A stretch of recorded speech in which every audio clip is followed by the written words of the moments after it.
Outside the UK's largest arms fair, a gauntlet of abuse. Protesters angered by Palestinian deaths in Israel's war in Gaza, targeting anyone who tries to go in, even journalists. This is what it takes at the moment to get inside London's biggest arms fair. A cordon of police protecting the people trying to get inside. Across the UK, pro-Palestinian protests have been getting bigger and louder, triggering a political reaction. The British government has banned Israeli government officials from this event, citing concerns about their further military escalation inside of Gaza. Israeli officials have responded, saying that this is a deliberate, regrettable decision that's discriminatory. But inside, Israel defense industry manufacturers are welcome to trade.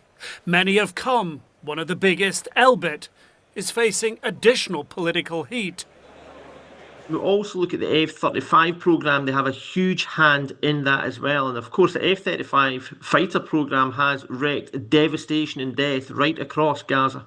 Leishman, a UK lawmaker, is tabling a motion against the bid from Elbit for a 15-year, $2 billion training contract with... Hey guys, thanks for joining us. I'm playing this just like I try to play like a lot of different things that most people won't see because you maybe don't consume this type of media. Just want to see the spin that they're putting forth, right? What they're highlighting. It's very important as you to try to consume as much different media as you can so that you can kind of see where everybody's going, where the ebbs and flows of. Obviously, they're showing a little bit of anti-Israel here. I'm sure they're still kind of playing it very, very carefully, and it's all pretty well orchestrated to not step over, CNN, the lines that I'm sure CNN has set forth. But let's just take a listen and see how they ultimately frame this, what they got going on here. With the UK's Ministry of Defence. This contract would entrench Elbit at the heart of UK defence infrastructure. Elbit's UK sites have been attacked by protesters. So too, one of their entities in Germany. Elbit told CNN they don't have a comment about protesters or contracts, but their stand at London's arms fair was busy, although they asked us not to show their staff out of concern for their safety. Other Israeli sales teams did let us film.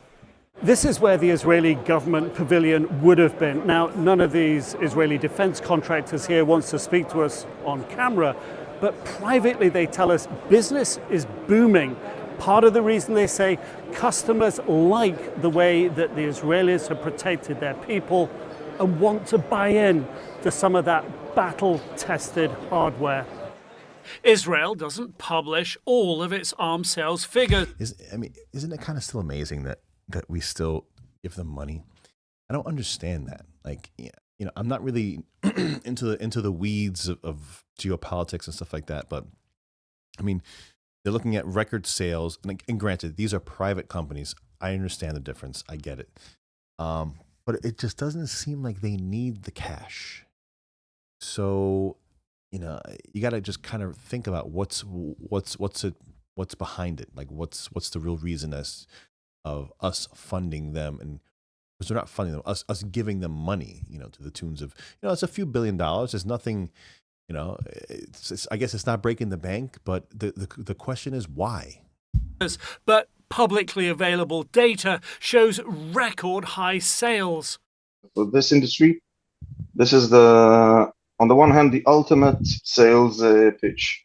Battle-tested, battle-proven. On the other hand, as the war in Gaza drags on, it becomes more and more of a problem.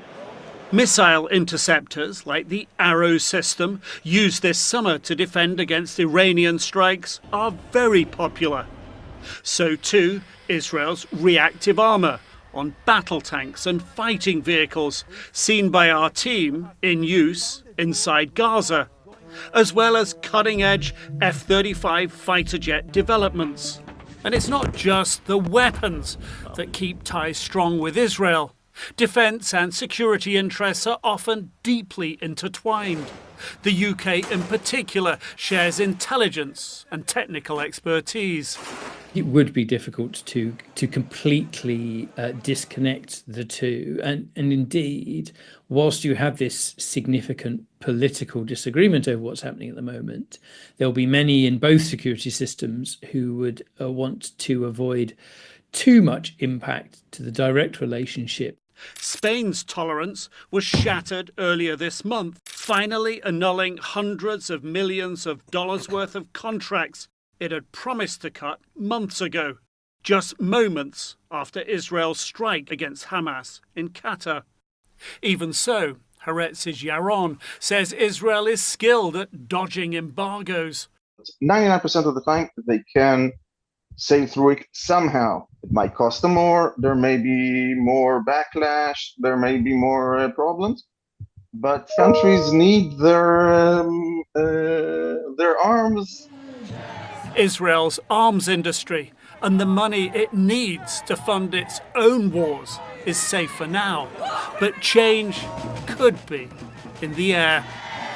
Nick Robertson, CNN, London. This kind of, I mean, let me know what you think.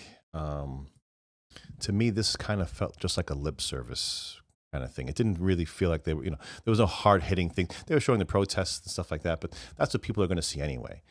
When you're looking at reporting like this, and you're looking at, this is the London side, so I don't know exactly how much more pro or anti. I mean, I'm assuming they're relatively pro-Israel, just obviously just, being in media and stuff like that in general. But yeah, this was not a hard-hitting piece by any stretch of the imagination. It is interesting that, I guess what this seems like to me is it just by playing lip service, then you can espouse that you are more centered, more down the middle, or you're giving both sides a chance, stuff like that. I mean, just looking at it from the surface level, I don't look at these videos prior to getting into this. I kind of like to have like a very, first account reaction. And as I'm looking through this, that's kind of what this seems to me. This seems to me like CYA covering our ass. We're showing, look, there's protests here. People are against blah, blah, blah. And, there was really nothing there that was really anti-Israel or for this particular segment. I don't know. Let me know what you think. Hit the subscribe button. It really helps me out. I'm a small channel trying to grow. Drop down in the comments if you have any other ideas as to what they were going for this, because it's, like I said, not much information there. Just a kind of like a nothing burger of a story. Hit me up on the X, 6283 Talk on the X. I'm John Soto. Thanks a lot, guys. See you in the next one. Take care.